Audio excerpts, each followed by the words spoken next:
6번. 지혜를 사랑하는 사람들은 영구불변한 것을 포착할 능력이 있는 사람들이고, 이거 이야기한 거죠. 그럴 능력이 없어서 변화무쌍한 잡다한 것들 속에 헤매는 자들은 지혜를 사랑하는 사람들이 아니라면 둘 중 어느 쪽이 국가의 지도자가 되어야 할, 어느 쪽이 돼야 돼요? 지혜를 추구하는 사람들이 돼야 된다라고 이야기를 하는 거죠. 그래서 우리 D에서 세 줄 내려오시면, 그렇다면 우리는 각각의 실제에 대한 지식을 갖고 있고 실무 경험도 못지않으며 미덕의 다른 분야에서도 뒤지지 않는 철학자들보다 오히려 그런 사람들을 수호자로 임명할 것인가. 한번 더 읽어보면, 다른 사람들을 선택하면 이상한 일이겠지요. 철학자들이 다른 일에서도 뒤지지 않는다면 말이에요. 그들은 지식이라는 가장 중요한 자질에서 월등히 뛰어나니까요. 자, 그래서 이제 철학자, 영원 불변한 어떤 지식을 추구하는 사람들이고, 이런 사람이라고 한다면은 어떤 품성을 타고날까요? 어떤 성품을 가지고 있을까요? 어떤 지식을 추구하는 사람이라고 한다면은 거짓을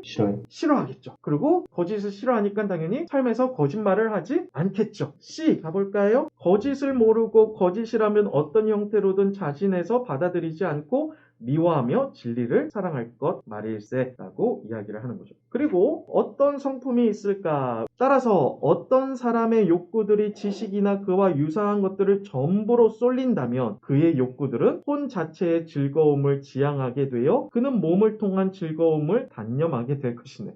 이게 무슨 말이에요? 욕구가 있는데 그 욕구를 지금 어디에다 쏟는 거야? 뭘 사랑하니까? 지식을 사랑하니까 거기에 쏟아. 그러니까 이 육체적 욕구가 어떻게 될까요? 없어지는 건 말이 안 되겠지만 어떤 굉장히 적어지겠죠. 뭐예요? 절제할 수 있게 되는 거. 그렇죠? 절제.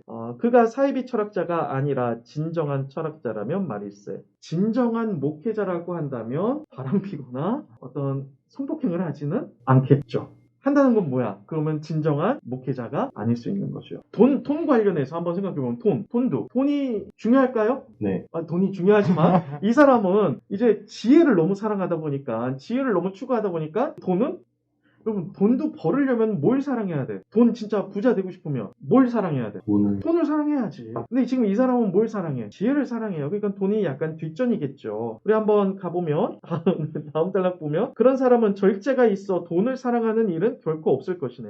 그러니까 이 사람은 뭐 많이 쓰는 것도 없는 거야. 그렇죠? 그러니까 돈이 뭐 그렇게 필요가 없어요. 사람들은 여러 가지 목적을 위해 돈을 벌어 넉넉하게 지출하는 일에 관심이 있지만 그런 일에 열성을 보인다는 것은 다른 사람이면 몰라도 그에게 어울리지 않기 때문입니다. 자, 그러니까 일단 진리를 사랑해야 되는 거고, 진리를 사랑하니까 거짓을 싫어하게 되는 거고, 그 다음에 뭐예요? 어떤 욕구에 있어서도 어떤가요? 절제를 하게 되는 거고, 그리고 돈에 있어서도 집착하지 않게 되는 거예요. 이게 이제 지금 소크라테스가 그려내는 그 철인 통치자의 그 철학자의 모습인 거예요. 자기 변호 같은. 그렇죠.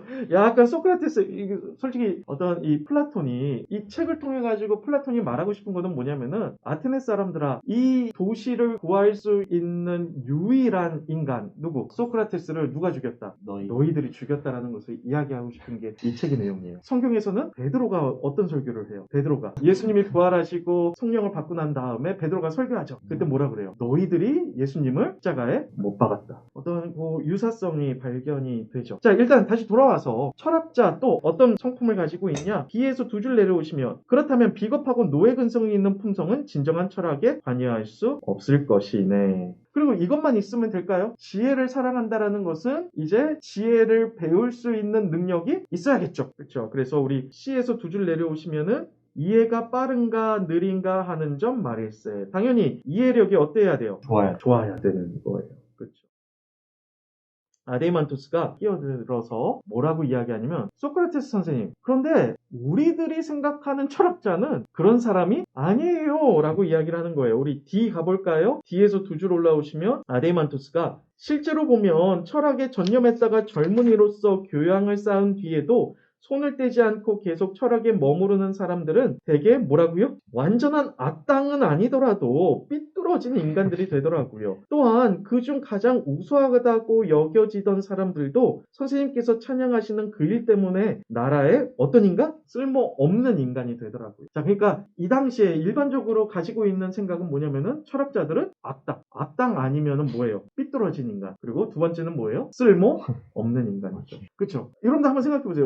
좀 신학과들이 많아서 신학생. 근데 신학과 그러면 뭐예요? 그냥 입 바른 소리만 하고 사람 감정 막 무시하고 지적질만 하고 설교하고. 철학자도 한번 생각해보면 철학자도 옳은 얘기는 하는데 지는 한 발자국도 움직이지 않는 어떤 악당, 삐뚤어진 인간, 어떤 이런 모습을 가지고 있다라는 거예요. 배웠다고 하는 사람들이 솔직히 더 해먹어요. 해먹고 삐뚤어지고 그러잖아요. 그쵸? 그거를 이제 아데이만토스가 지적하는 거예요. 그러니까 두 가지. 우리들이 생각하는 철학자는 악당 아니면 삐뚤어졌다. 하나는 쓸모가 없다. 자, 이제 소크라테스가 여기에 대해서 설명을 하는 거예요. 일단은 쓸모가 없다라는 것에 대해서 이야기를 해줘요. 알파벳 E 가볼까요? 만약 철학자들이 나라에 쓸모없는 인간들이라고 인정하신다면 철학자들이 나라를 다스리기 전에는 나라의 재앙이 그치지 않을 것이라는 선생님의 말씀이 어떻게 정당할 수 있지요? 그래서 내가 대답했네. 자네의 질문에는 비유로 대답해야겠네. 자, 그래서 유명한 배 비유가 나옵니다. 배 비유. 이게 이제 동물의 비유가 너무 유명하다 보니까는 이 비유가 약간 묻힌 그런 게 있어요. 근데 이제 배 비유예요. 일단은 배가 있어요. 배가 있으면은 누가 있어야 돼요? 선장. 선장. 선장만 있으면 돼요? 선장이 있어야 되고요. 배 주인을 뭐라 그래요? 선주. 선주라고 이야기해요. 선주하고 선장 있어야 돼요. 그리고 배에 타고 있는 승객들이 있어야겠죠. 자, 그러니까 지금 배를 뭘로 비유한 거예요? 뭐를 배로 비유한 거예요? 국가를. 자, 그래서 이제 배가 있어요. 그래서 수많은 사람들이 타고 있고 이제 선주와 선장도 이제 배에 타고 있어요. 자, 문제는 뭐냐면은 선장이 죽어버렸네. 선장이 죽었어요. 그러면 이제 선주가 다른 선장을 뽑아야 되죠. 그래서 이제 선장을 뽑으려고 하니까 이 선장이 죽었다는 소식을 듣고 거기에 탔던 수많은 승객들이 내가 선장이 되겠습니다. 막 손을 드는 거예요. 내가 선장이 되겠습니다. 그러면서 이야기를 해요. 나는 돈이 많습니다. 그러니까 이 배를 계속해서 보수하고 고치고 수리할 수 있습니다. 또 어떤 사람은 내가 힘이 제일 세고 내 패거리들이 있습니다. 그러니까 해적들이 찾아오면은 내가 다 물리칠 수 있습니다. 뭐 이러면서 막 자기가 되겠다고 이야기를 해요. 근데 이제 선주가 굉장히 고민을 하고 있으니까 이들이 막 선주를 묶어가지고 그쵸?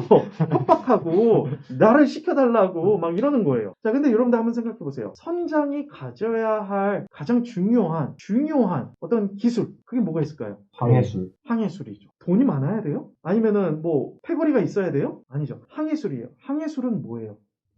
요즘은 이제 다 컴퓨터화 됐잖아요. 근데 이제 이 당시는 그거를 보면서 가지 않죠. 별. 다시 말하면 뭘 볼 수 있어야 돼요? 별을 볼 수 있어야 돼요. 그리고 그 별이 뭘 의미하는지를 알아야 되죠. 그러니까 별을 사랑하는 사람이 선장이 돼요. 맞나요? 별을 사랑해야 돼. 별에 대해서 알고 그거를 배우고 해야 되니까. 그러면 이렇게 한번 생각해봐요. 별을 사랑하는 사람은 제가 되겠습니다. 할까요? 그 사람은 배 어디에 있을까? 어디에? 갑판에. 갑판에 뭐 하고 있을까? 별 보고 있어. 별 보고 있어. 그러니까 매일 밤 갑판에 누워가지고 별만 보고 있는 거야. 자, 그러니 이 사람을 보고 주변의 사람들이 뭐라 그럴까? 의그저 게으른 사람 또는 쓸모없는 사람. 근데 솔직히 누가 선장이 돼야 돼? 그 사람이 선장이 돼야 되는. 그런데 사람들은 손가락질하면서 게으르고 쓸모없는 사람이라고 이야기를 하는 거예요. 이게 소크라테스가 이야기하는 거예요. 그러니까 철학자들이 쓸모없는 인간이 아니라 지금 이 환경이 마치 이 철학자들을 쓸모없는 인간처럼 내버려 두고 있는데 사실은 이들이 중요한 역할을 할 수 있다라고 이야기를 하게 되는 거죠.